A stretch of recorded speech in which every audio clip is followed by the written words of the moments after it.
une histoire qui commence longtemps auparavant, avec la grande mosquée dont certaines pierres datent du XIe siècle, dont le minaret date du XIVe, qui fut remanié au XVIIIe et qui reste l'un des ensembles les plus complets de l'ancien refuge des pirates barbaresques. D'anciens documents nous la montrent en 1850, identique à ce qu'elle est aujourd'hui. Seul le décor dans lequel elle se dresse a changé. Maintenant, avec en vis-à-vis le nouveau palais de ligne classique connu sous le nom de palais consulaire, la résidence de la Chambre de commerce, la grande mosquée garde au pied de la Casbah le sens et le visage de l'Alger des anciens âges.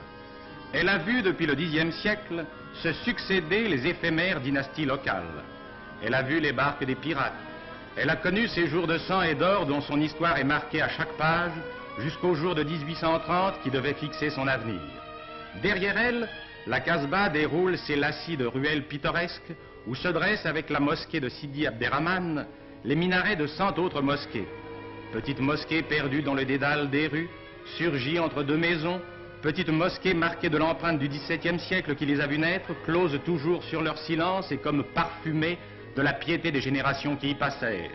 Petite mosquée qui garde dans leur chaux blanche et leur faïence bigarrée le charme obscur d'un passé magnifique. Comme la vie mène à la mort, ces ruelles serties de mosquées vous mèneront au cimetière d'El Ketar, l'un des plus vieux cimetières d'Alger où chaque vendredi, les femmes musulmanes vont faire visite aux morts et rencontrer leurs amis.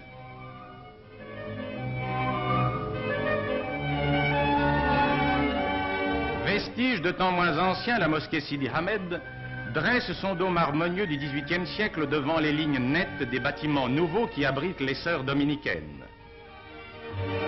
Mais cette mystérieuse demeure de style turc qu'on croirait du même temps est une œuvre moderne, construite selon les plans traditionnels à l'aide de matériaux anciens.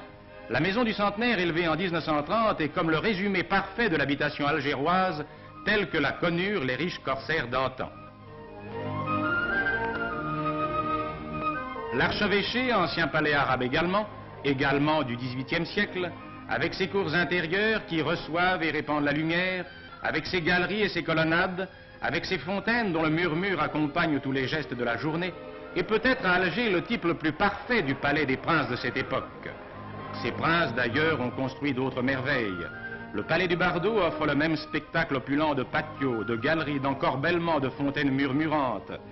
La maison arabe, close sur l'extérieur, comme on le voit ici, comme on le voit au palais d'été, s'ouvre au contraire à l'intérieur comme pour retenir la lumière. Le palais d'été, exemple comme le Bardo de style barbaresque du XVIIIe siècle, mais aménagé et modernisé vers 1900, conserve tous les principes de ces demeures parfaites conçues pour le secret et le charme de la vie orientale.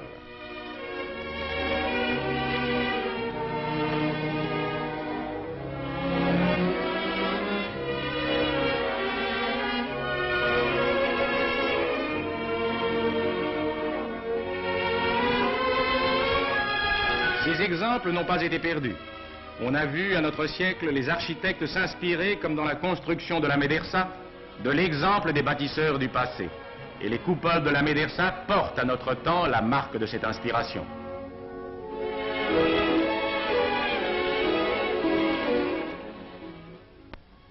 Dès l'apparition des Français avec le duc d'Orléans et ses successeurs, Alger s'étend et une ville française s'ajoute à la petite capitale barbaresque.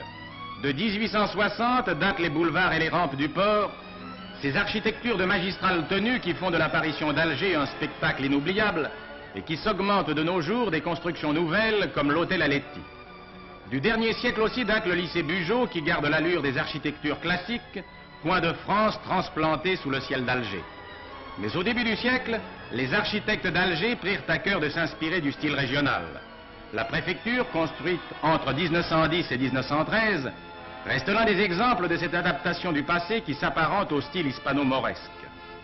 D'autres exemples se rencontrent dans Alger, au hasard des rues, dans cette portion que le premier quart du siècle vit s'élargir jusqu'à devenir une ville nouvelle soudée au vieil Alger. Style inspiré, mais où l'on ne retrouve plus la fraîcheur de l'inspiration ancienne, style un peu trop riche, un peu trop chargé, dont on voulut à cette époque faire un style algérien et dont le chef-d'œuvre, ou plutôt la pièce maîtresse, reste l'hôtel des Postes, appelé plus communément la Grande Poste.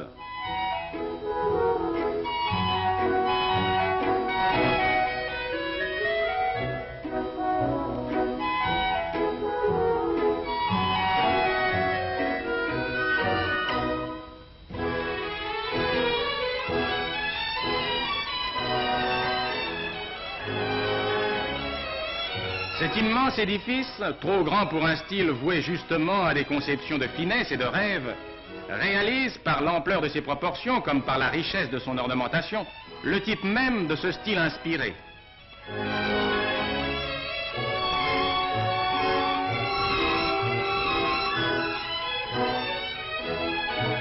Un autre règne devait un jour supplanter à Alger le règne du renouveau hispano-mauresque, celui de la logique aux lignes simples et droites, dont le classicisme pouvait admirablement s'harmoniser au ciel de l'Afrique du Nord.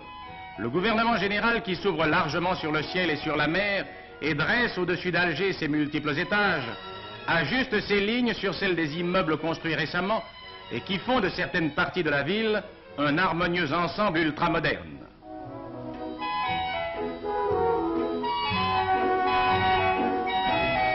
Rencontre d'architecture, rendez-vous de style. Sur les pentes verdoyantes qui entourent Alger, la ville continue à s'étendre dans cette variété savoureuse. Il n'est pas rare de rencontrer unis la maison andalouse, l'habitation mauresque et, sur la même rue suburbaine, la villa européenne de lignes modernes. Demeures diverses de lignes, et toutes de lignes heureuses rassemblées au cœur d'une ville que ces contrastes ne troublent pas et qui crée même de ces diversités de nouvelles harmonies. Villa des alentours d'Alger qui avait devancé les maisons des champs des seigneurs barbaresques, telle cette villa Arthur dont le spectacle donnera à chacun l'idée d'une vie parée de toutes les grâces, elle marque dans tous les sens la croissance ininterrompue de la très ancienne capitale.